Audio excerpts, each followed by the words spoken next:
On the edge of a sleepy green valley stood an old farm no one dared visit after sunset. Not because of wolves, not because of ghosts, but because of the bell, a rusted iron bell, hanging on a crooked pole behind the barn. No rope, no clapper. It never moved, never rang, and that's how it had to stay. If the bell rings, said Granny Goat, you run, and don't look back. No one knew why. No one questioned it. Until now. Main character, Mona the cow. Mona wasn't like the other cows. She asked too many questions. Why is there a fence behind the bell? Why does the farmer avoid it? And why does the wind stop near it?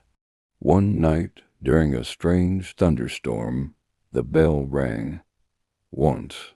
Dong. Low. Echoing. Like it came from underground. All animals froze.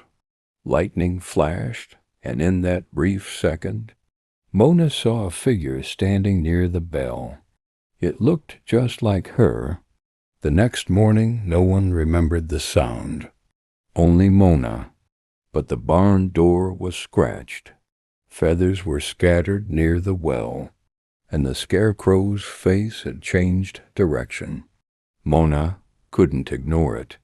She returned that night with her best friend, Pip, a fast-talking duck who carried snacks everywhere.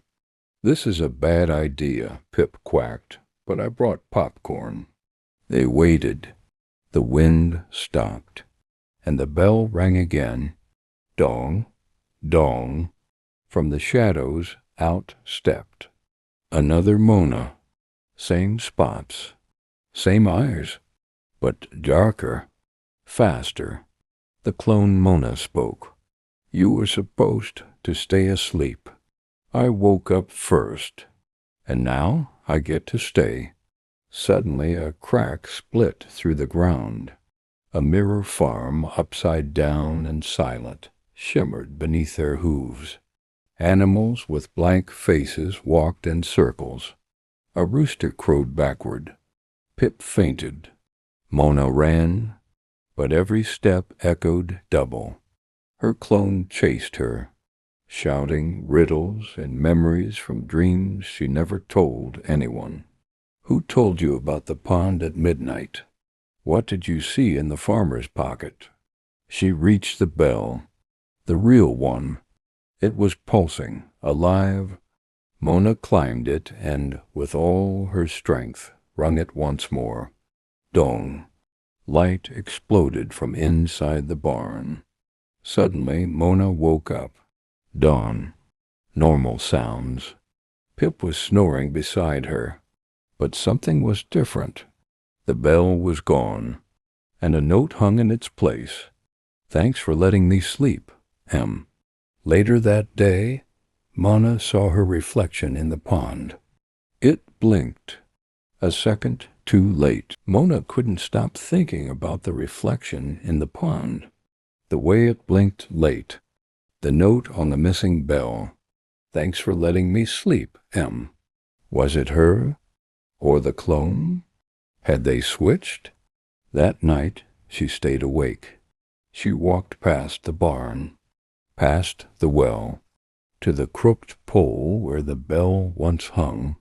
There was a circle burned into the grass, faint but still warm.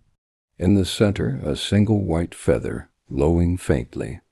Suddenly a quiet whisper tickled her ear. "Mona, you left it open." She turned. No one was there. The next day, Pip the duck waddled up holding a soggy newspaper from the nearby town. "Look," he said. "This article says a farm disappeared last night. Just gone. Animals, house, everything. Nothing left but a ringing sound." Mona's heart dropped. It was beginning again. That night, Pip and Mona returned to the pond. They stared into the water, both reflections now. Wrong. Pip's blinked sideways. Mona's had no pupils. Suddenly a hoof reached out of the water, not to grab, but to offer. A letter. Mona took it. It read, "Come through. You need to fix this before they all come out." Mona hesitated, then stepped forward into the pond. The water didn't splash, it swallowed her whole. Pip yelled and jumped in after. They fell through the reflection into a twisted version of the farm. The sky was green. The ground was glass. Animals walked backwards, whispering secrets in reverse. And then she saw her, the other Mona, standing beside a throne made of hay and broken fences. "You're back," she said with a crook's smile. "But it's too late. This side is waking up, and yours is falling asleep forever." Pip tried to yell, but his voice echoed as quacks before he opened his beak. Time was unraveling. The two Monas locked eyes. Then both charged at the same time.